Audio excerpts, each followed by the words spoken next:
Hello guys! Hello para sa lahat ng Virgo. Virgo, alamin natin kung anong messages, vibration, gabay energy para sa lahat. This is general reading. Oh, sorry. First card mo, Virgo, is letting go. Number 26, 8. Let go.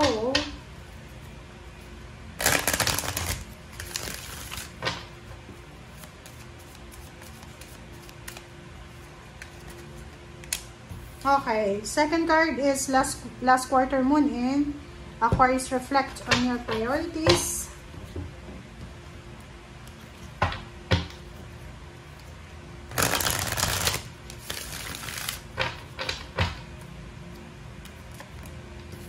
Five bottom.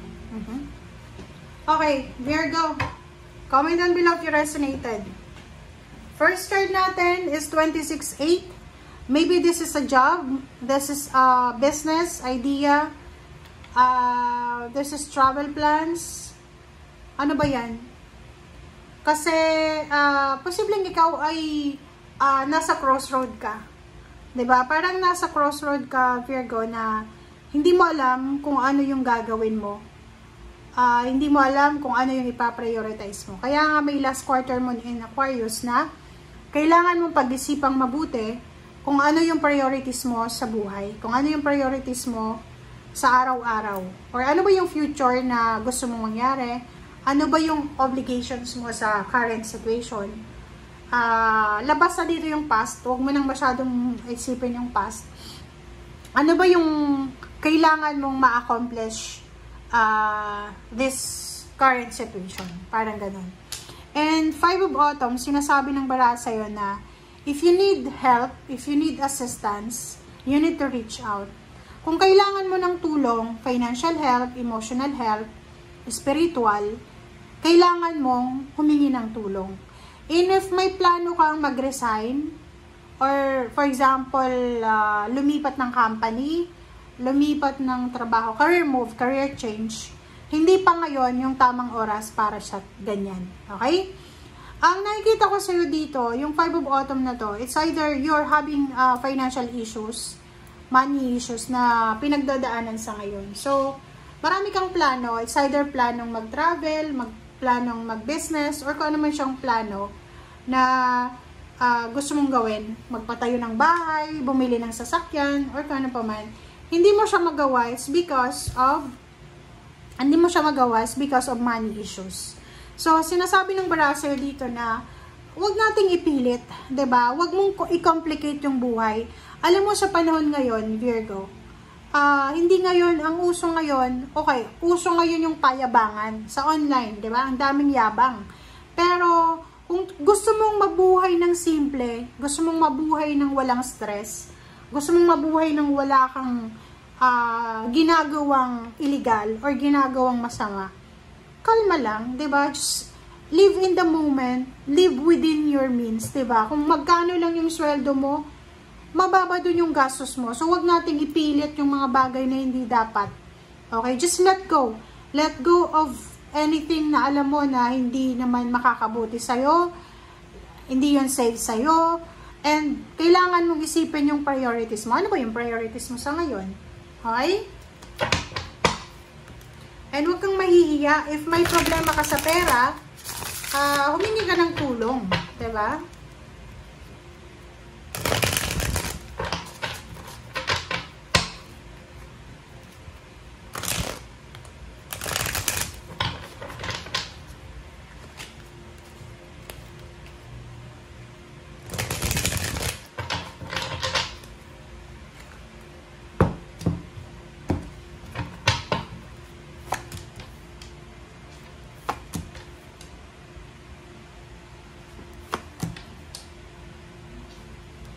Okay, first three cards dito sa fourth deck.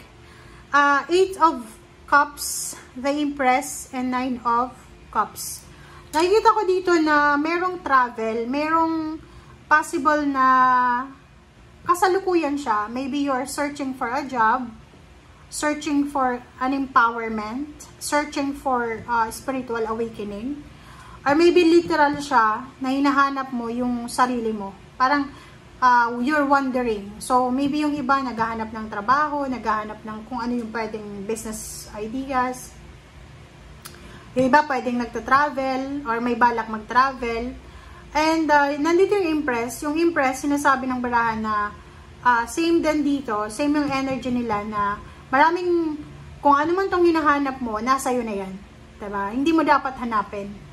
Diba? So, yung Empress, sinasabi na take care of your, from head to toe siya. Take care of your mental health, physical health, take care of your emotion, honor your emotion, malungkot ka, masaya ka.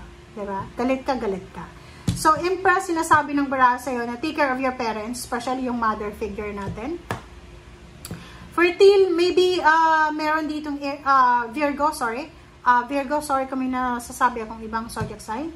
Meron ditong Virgo na posibleng mabubuntis, magpaplanong mabuntis, or posibleng menopausal, or kung ano man to, na posibleng dala-dala ng Empress sa'yo. Basta fertile siya, abundant, maybe good news, confirmation, or anything.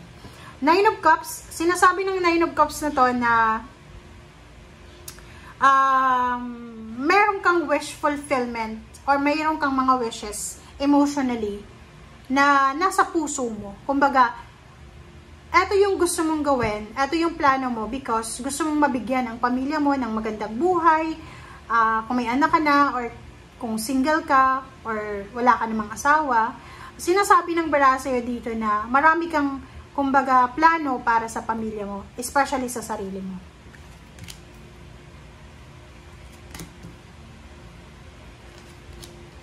Okay. So, nakikita ko sir dito, yun nga, nakikita ko sir dito, wag tayong masyadong magpadalos-dalos sa mga desisyon natin, Virgo. It's because pwede mong pagsisihan sa bandang huli kung ano yung desisyon na gagawin mo sa ngayon. Meron ditong Virgo na siguro dati, hindi ka masyadong nahihirapan sa pagmamanage ng money. Maybe dati, hindi ka nahihirapan sa trabaho. But now, sinasabi ng baraha sa'yo dito na, yun nga, you are feeling challenged by money issues because of mga unhealthy options natin. Like, materialism, parang ganon. Yung halimbawa, marami kang utang because bumili ka ng iPhone or bumili ng sasakyan or nagpatayo ng bahay, nagpa-renovate ng bahay, parang ganon. So, sinasabi ng baraha dito, Virgo, na iwasan natin. Just, yun nga sabi ko sa'yo, be contented. Diba? Just focus on your priorities. Basic priorities, guys, ha? Hindi yung may mga material na bagay. Dito sinasabi na para hindi ka magsisi sa huli, huwag kang matitempt na sumunod sa uso. Kasi pag sumunod ka sa uso, ang ending niyan, mahihirapan ka na magbayad ng utang. Okay? Okay, dalawa yung 5 of Autumn natin eh. Dalawa. So, eto yung 5 of Autumn, 5 of Pentacles. So, sinasabi na you are having financial issues and yung iba may mga health issues. Paki-comment sa comment section. It's either ikaw yung may health issues or yung anak mo or yung mother mo or yung father mo. Knight of Wands, sinasabi ng baraha sa'yo dito na ano man ang pinagdadaanan mo sa ngayon, Virgo, okay lang yan. Pagdadaanan mo yan.